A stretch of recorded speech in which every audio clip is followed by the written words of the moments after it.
Irmãos, vamos abrir a palavra de Deus em Lucas capítulo 10.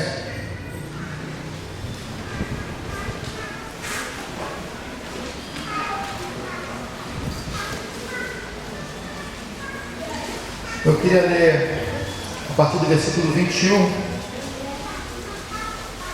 os versículos 21 e 22, na verdade.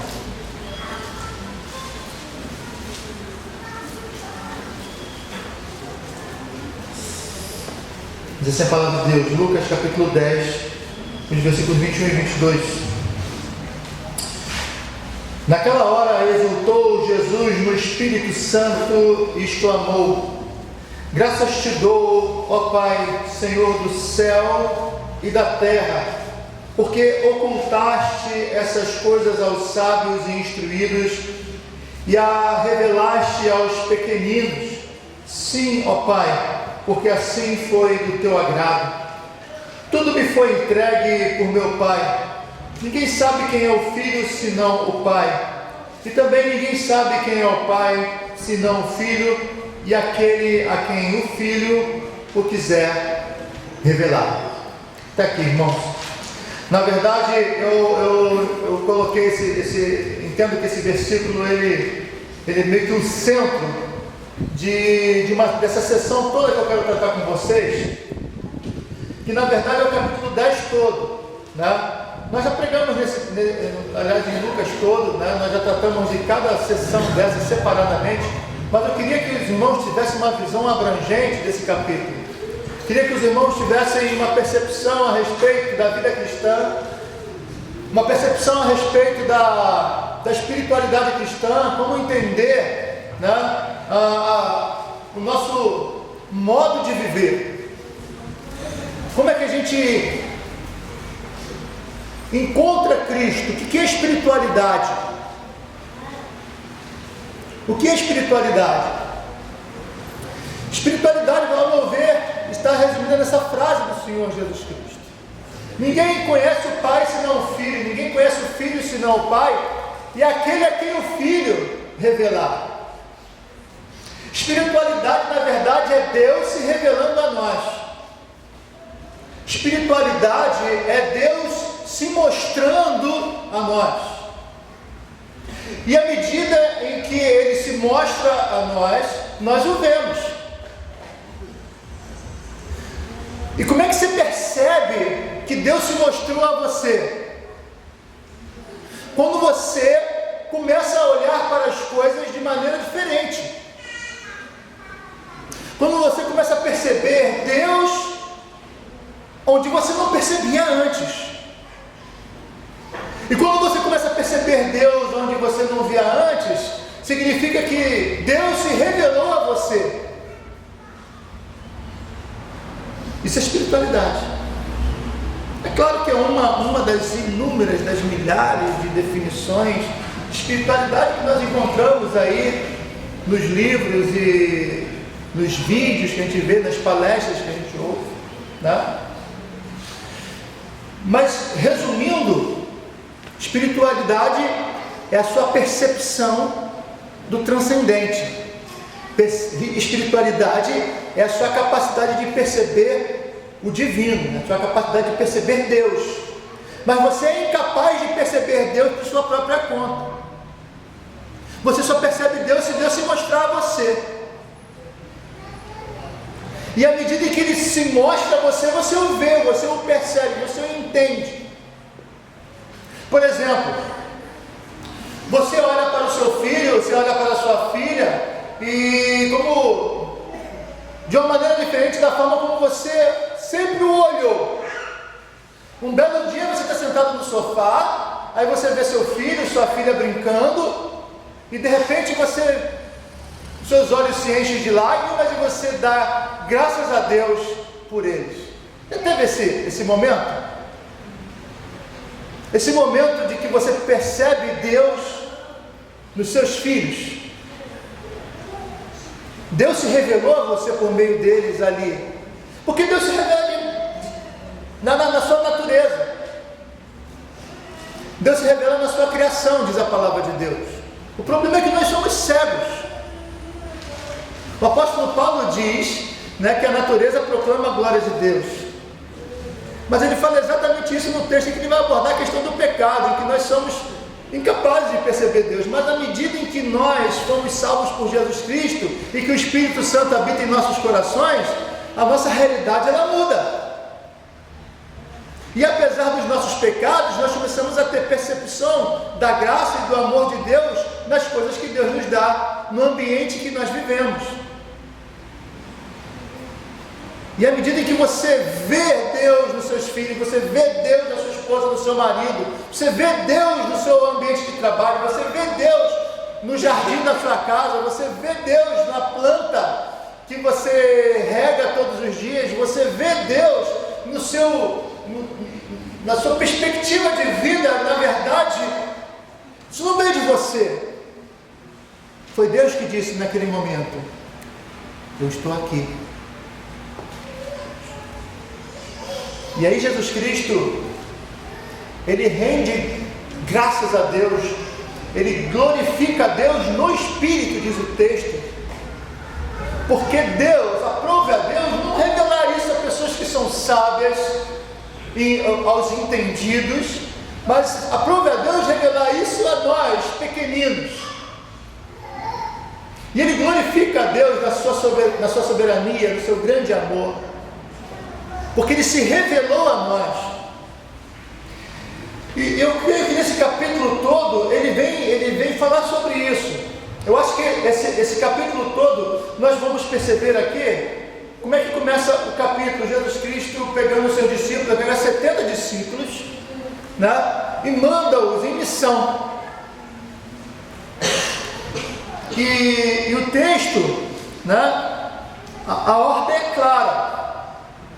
Versículo 9, é o centro desse momento em que ele manda os discípulos em missão.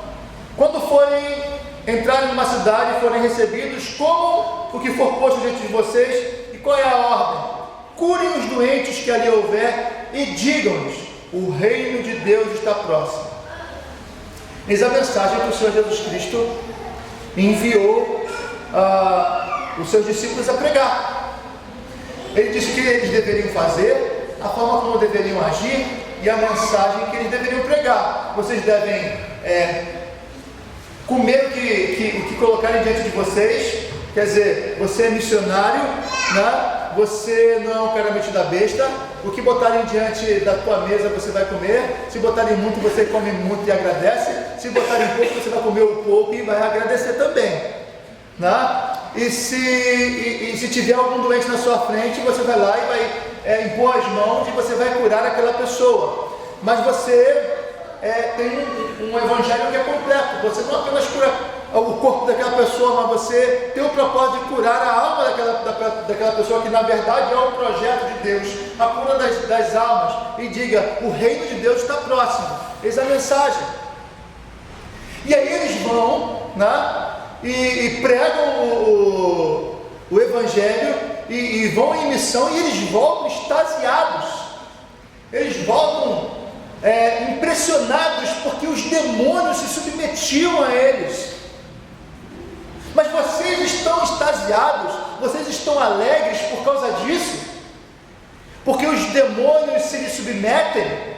Vocês têm que estar felizes porque o nome de vocês está escrito no livro da vida. É isso que deve alegrar vocês, é isso que deve impulsionar vocês.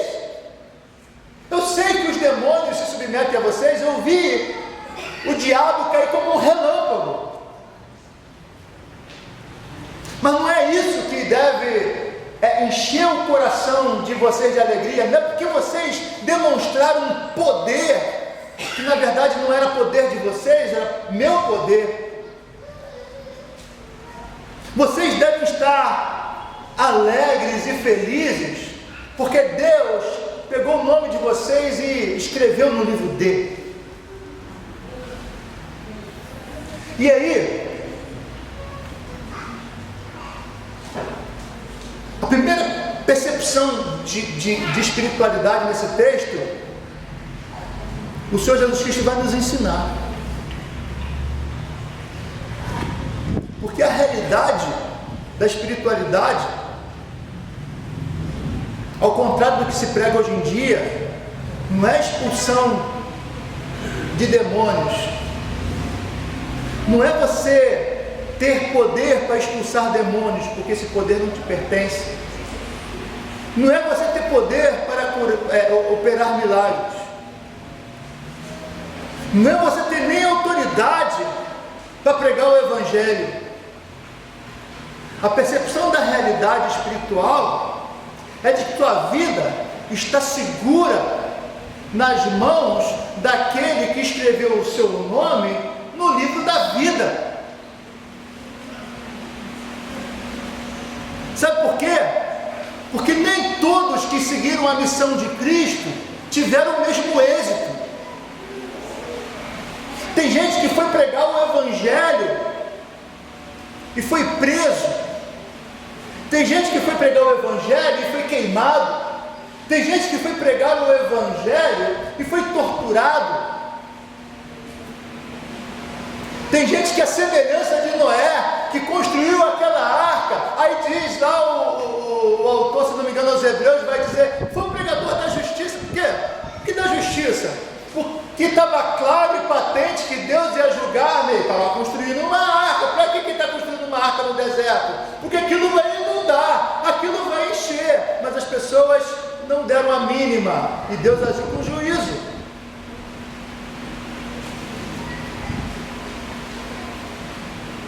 Nem sempre o resultado da missão é tão impressionante como foi o dos 70. Mas o que ele está querendo mostrar aqui é que, independente do resultado, aqueles que servem ao Senhor são felizes e alegres, não por causa do resultado, mas eles são felizes e alegres porque eles pertencem a Cristo, porque eles pertencem a Deus, porque o nome deles está escrito no livro da vida.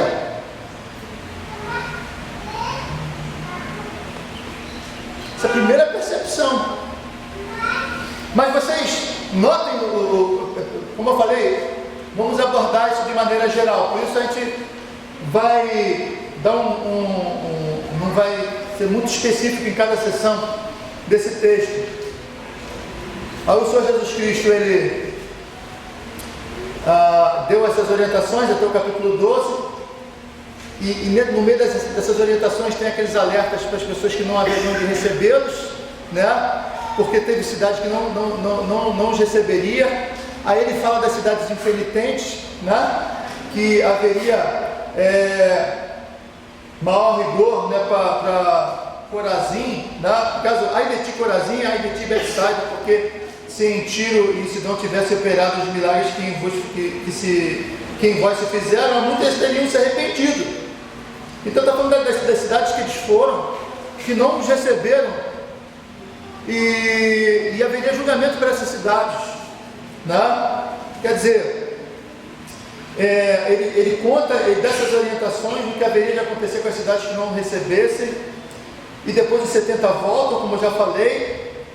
Aí o Senhor Jesus Cristo exulta e se alegra. Foi o texto que nós lemos no início, né? O versículo 21 e o versículo 22, que, ao meu ver, é o centro disso tudo aí, né? Jesus Cristo se alegrando e exultando no Pai, porque aprove ao Pai revelar essas coisas a nós, pequeninos, né? Ele se volta para os seus discípulos, né, no versículo 23, bem-aventurados os olhos que veem as coisas que vós vedes, pois eu vos afirmo que muitos profetas e reis quiseram ver o que vedes e não viram, e ouvir o que ouvis e não ouviram. Vocês estão do lado do Senhor. O Filho de Deus, o Messias esperado por esses reis e profetas do passado, está andando com vocês. Tudo aquilo que eles esperavam no passado está sendo realizado diante de vocês, e vocês têm que se alegrar nisso. E aí chega um certo homem que é intérprete da lei, né? Se levanta com o intuito de pôr Jesus à prova e pergunta: que farei para herdar a vida eterna? O Senhor Jesus Cristo responde, né? que está escrito na lei, como você interpreta? Ele responde com uma pergunta. E aí o contraponto do mestre da lei é dizer a Shema, que eles recitavam sempre que eles iam para as sinagogas, né? Amarás o Senhor teu Deus de todo o seu coração, de toda a sua alma, de todas as suas forças, de todo o seu entendimento, e amarás o próximo como a ti mesmo. Aí o Senhor Jesus Cristo, ele está certo, respondeu corretamente. Olha, os mestres da lei, eles se entendiam as pessoas que de fato detinham conhecimento das Escrituras Sagradas e eram consideradas pelo povo as pessoas mais espirituais que tinham no contexto deles, as pessoas mais próximas de Deus, porque para eles, o conceito de religiosidade judaica, existia um grau de proximidade com Deus, né? Por exemplo, havia grau de proximidade dependendo da cidade que você morasse, né? As pessoas estavam mais perto de Deus se morassem em Jerusalém. As pessoas que morassem na Galileia estavam tão perto de Deus quanto as pessoas que moravam em Jerusalém, porque em Jerusalém estava o templo, eles tinham esse conceito. As pessoas que davam mais esmolas estavam mais perto de Deus do que as pessoas que não davam tantas esmolas, né? Então eles tinham esse conceito de graduação, né? Daqueles que se aproximam de Deus por meio das suas obras. Mas a gente está aprendendo que não é assim que acontece, que na verdade não somos nós que nos aproximamos de Deus por meio das nossas obras. Nós praticamos as nossas obras porque Deus um dia se revelou a nós gratuitamente, salvificamente. Ele veio até nós por meio do seu Filho Jesus Cristo. Aí o Senhor Jesus Cristo chega e conta para eles uma parábola. Notem aí que ele vai contar a parábola do bom samaritano. Nós conhecemos essa parábola. Estava o homem, ele saiu pela estrada, ele foi atacado e o agrediram de tal maneira que ele ficou como morto na estrada. Aí passou o levita, não deu atenção para ele. O levita de repente pensou que ele poderia estar morto e se tocasse nele, ele ficaria impuro. A mesma coisa o sacerdote, passou de largo, não deu a mínima para aquele homem que havia sido atacado, deixou o corpo abatido ali no chão e foi embora, porque ele tinha algo mais importante para fazer. Ele tinha aquilo que a espiritualidade dele, que ele entendia ser a espiritualidade, mandava. Eu tenho que ir para Jerusalém, eu tenho que trabalhar no templo, eu tenho que oferecer o sacrifício, eu tenho que cantar para o Senhor, né? Para muitos que são de ministérios de louvores aí fora, que se dizem levitas, não o ministério de louvor aqui de dentro, aqui não tem levita, tá? Aqui tem gente que canta para Jesus, mas não são levitas, tá? Levita lavava o banheiro do templo também, essas coisas, fazia faxina, né?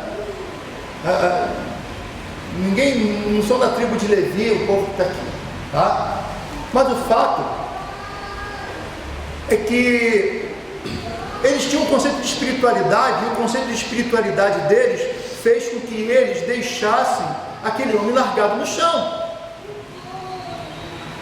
Veja como é que a nossa espiritualidade pode ser torta. A espiritualidade do homem pode ser torta a esse ponto. Mas o curioso, uma vez eu li um livro que desafiava você a tentar descobrir aonde que está Jesus nesse texto. E aí, obviamente, a gente entende que a maioria das pessoas entendem que Jesus está no samaritano, que vem e ajuda aquela pessoa. É a interpretação que eu dava, né?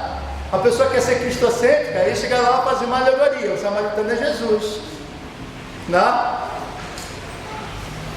Mas a religiosidade presente não coloca Jesus no samaritano. A religiosidade de hoje coloca Jesus no sacerdote e no levita. naqueles que são intocáveis, naqueles que estão acima das pessoas.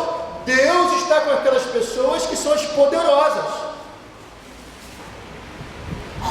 É a espiritualidade presente, é a espiritualidade de hoje. Mas o Senhor Jesus Cristo um dia disse que no dia do juízo Ele haveria de dizer para aquelas pessoas assim: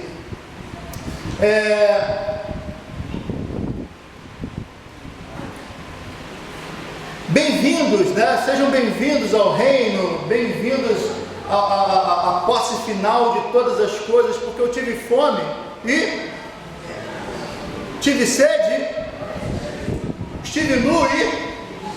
Pois é, nós sabemos. Com quem que Jesus está se identificando? Com o samaritano ou com o levita? Ele está se identificando com o cara caído.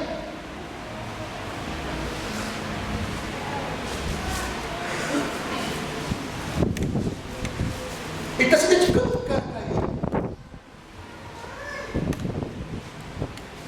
E aí eu queria voltar à questão da espiritualidade. Espiritualidade é você perceber Deus no necessitado. Eu já contei isso aqui. Um monte de pessoas que fizeram uma viagem missionária, acho que eles foram para a Índia, se não me engano, e eles fizeram acho que eram ingleses, norte-americanos. Eles fizeram uma viagem missionária, juntaram dinheiro e eles foram para essa viagem com o bolso forrado de dinheiro para ajudar aquelas pessoas que estavam ali. Aí, quando eles chegaram na Índia, aí eles tiveram uma palestra para orientar como é que as coisas funcionam, etc. Aí o cara disse para eles o seguinte: vocês podem estar pensando que vocês estão aqui porque o povo daqui precisa de vocês. Mas não é esse o pensamento que vocês devem ter. São vocês que precisam do povo daqui. Vocês precisam perceber Deus no necessitado. E quando Deus se revela para você, Ele não vai se revelar no ricão, Ele não vai se revelar no santarrão. Ele vai se revelar para você e você vai perceber Deus no caído, no que sofre. E quando amamos aquelas pessoas, nós não estamos fazendo um favor a elas, porque na verdade não é favor nenhum ajudar o nosso semelhante.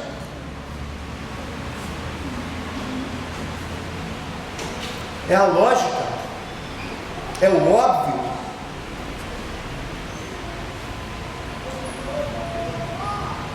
Os animais não agem assim uns com os outros, os animais das suas espécies.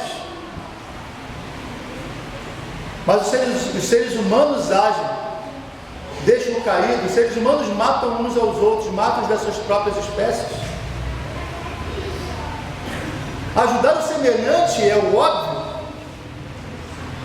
A questão toda é que quando você percebe o ajudar, quando você se devota de fato àquelas pessoas que estão carentes, aquelas pessoas que estão sofrendo, você começa a perceber o quanto que você precisa mais delas, porque nelas você percebe Deus.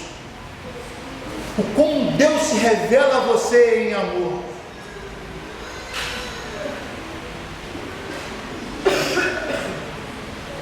Queridos irmãos, espiritualidade passa por aí. Em primeiro, você é impulsionado à obra, não porque você vai manifestar poder, não porque você vai ser o cara, mas porque seu nome está escrito no livro da vida. É a percepção da graça, da salvação de Deus. Espiritualidade é você perceber Deus na pessoa caída, no carente, no sofredor, sabendo que você precisa daquela pessoa tanto quanto ela precisa de você.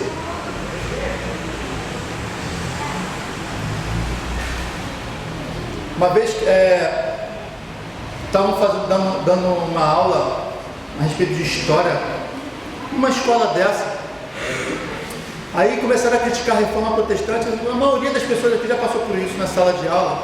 Aí criticavam a reforma protestante, porque a reforma protestante, né, vai estar assim, é responsável por esse capitalismo, né, terrível que a gente vive hoje.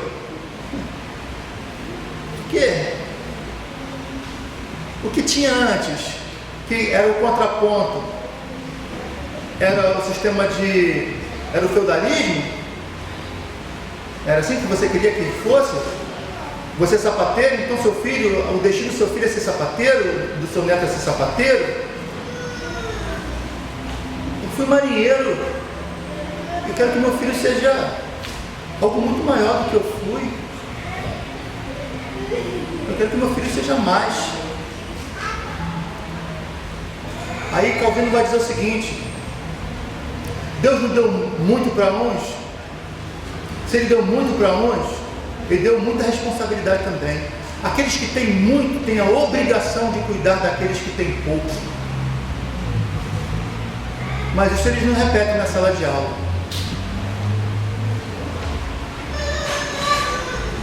Nós temos a obrigação e nós temos que perceber Deus ali. E aí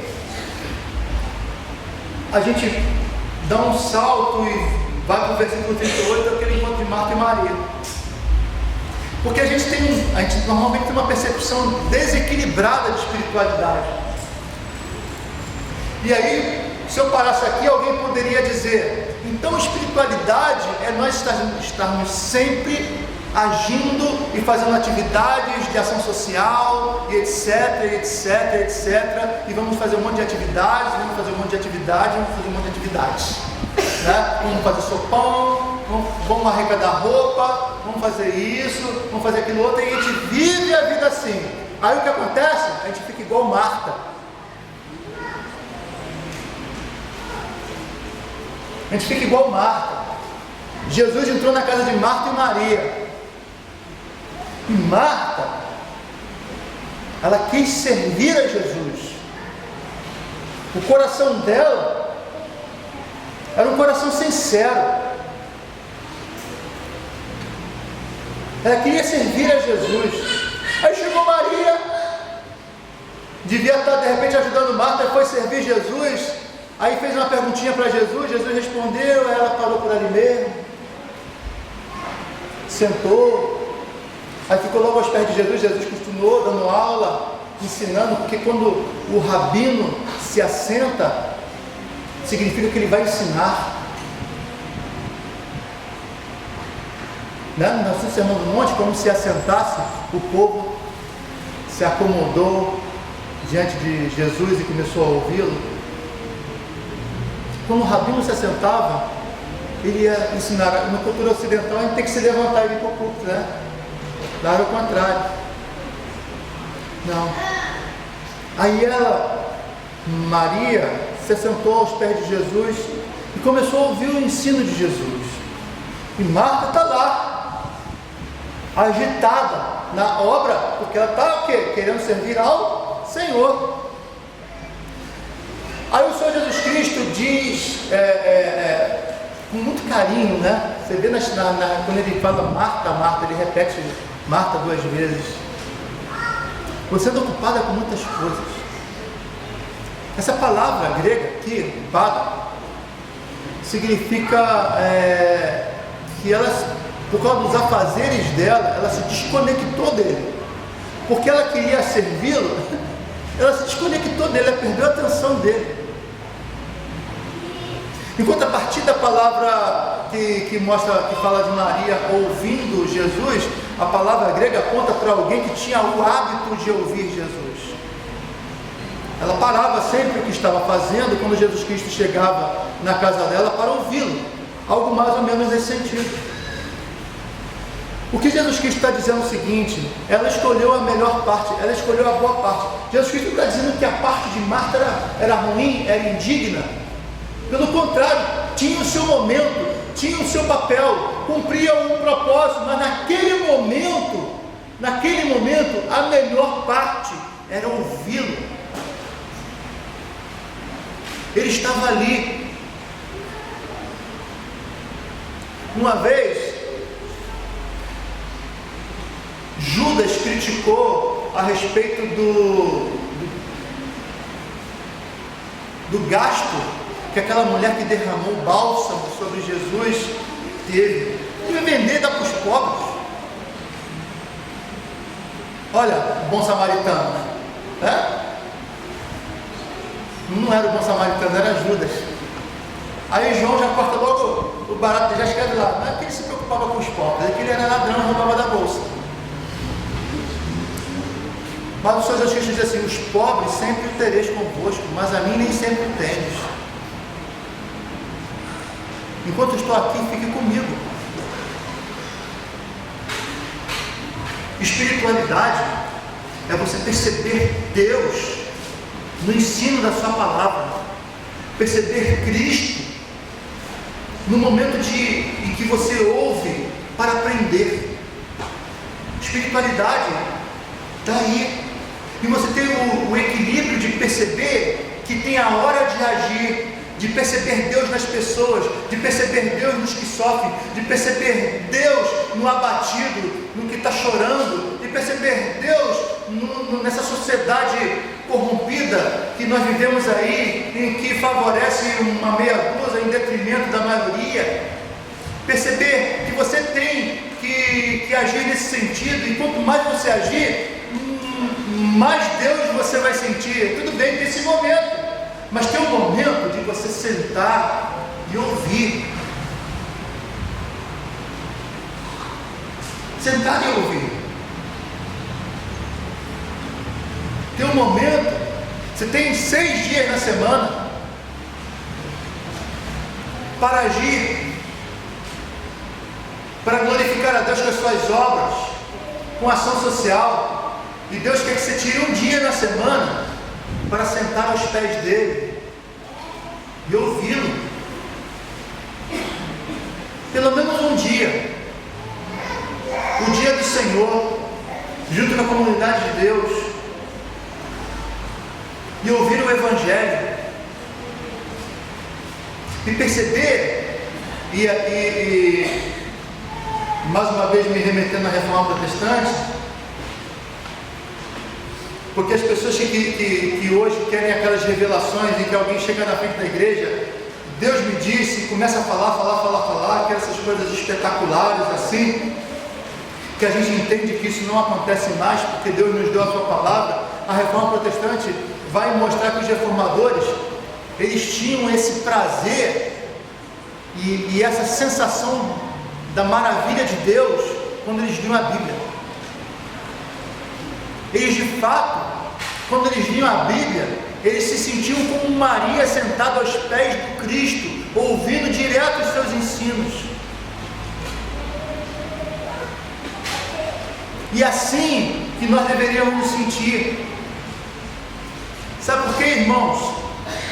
Nós éramos cegos, incapazes de perceber a beleza de Deus, mas Cristo morreu na cruz, Ele nos salvou, o Espírito Santo de Deus veio e entrou nos nossos corações, e nos deu a capacidade de perceber Deus sendo revelado a nós, e aí a gente glorifica a Deus, Senhor, aí você louva Jesus Cristo, e como Jesus Cristo fez quando louvou ao Pai, glorificando ao Pai porque Ele se revelou aos pequeninos, e você glorifica a Deus e louva ao Pai porque Ele se revelou a você, pequenino. Senhor, eu te louvo, não porque eu opero milagres, eu te louvo, não porque eu sou o cara que faz mais ação social na face da terra, eu te louvo, não porque eu sou o cara que vai e cumpre as regras da religiosidade, eu te louvo, porque embora eu não merecesse, você se revelou a mim e escreveu o meu nome no livro da vida, e agora eu percebo que quando eu estou ajudando alguém, tu está se revelando a mim com o seu amor, e aí eu consigo não apenas me ver como um doador, mas um receptor da tua graça quando eu ajudo alguém.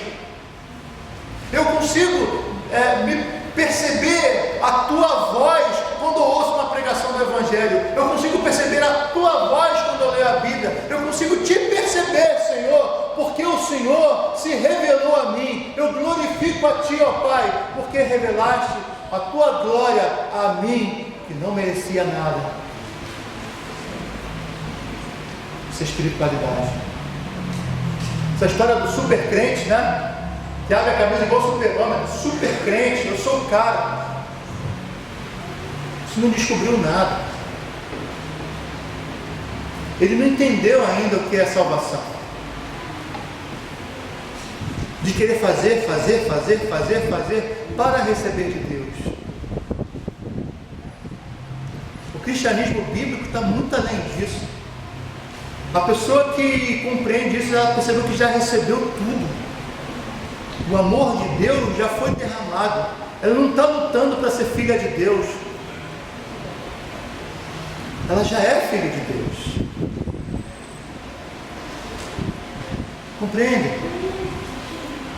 Então vamos orar ao Senhor. Vamos pedir a Deus que nós possamos perceber essa graça dele, esse grande amor dele no nosso meio, se revelando a nós de maneira maravilhosa. Tá?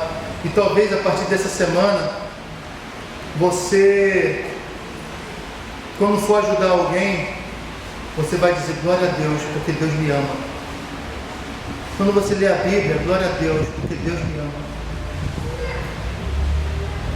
Quando você ajudar e ensinar alguma pessoa e dizer o reino de Deus está próximo, glória a Deus, porque o meu nome está escrito no livro da vida. Oremos. Senhor, te louvamos, Senhor, pela tua imensa bondade, pelo teu grande amor para conosco. Pai, nós clamamos, Senhor, abre os nossos olhos para te ver, Senhor. Te ver revelado nos que sofrem. E para que isso nos incentive cada vez mais, Senhor, a perceber o teu grande amor ao ajudar o outro. Que nós sintamos, Senhor, prazer ao ler a Tua palavra, ao ouvir a Tua voz nas mensagens. Ó Deus, entender, Senhor, que a Tua graça nos alcançou, que nós devemos viver um cristianismo diferente, Senhor, dessa religiosidade, que é uma religiosidade de troca.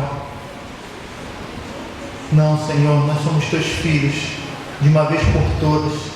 Nos deste todas as coisas.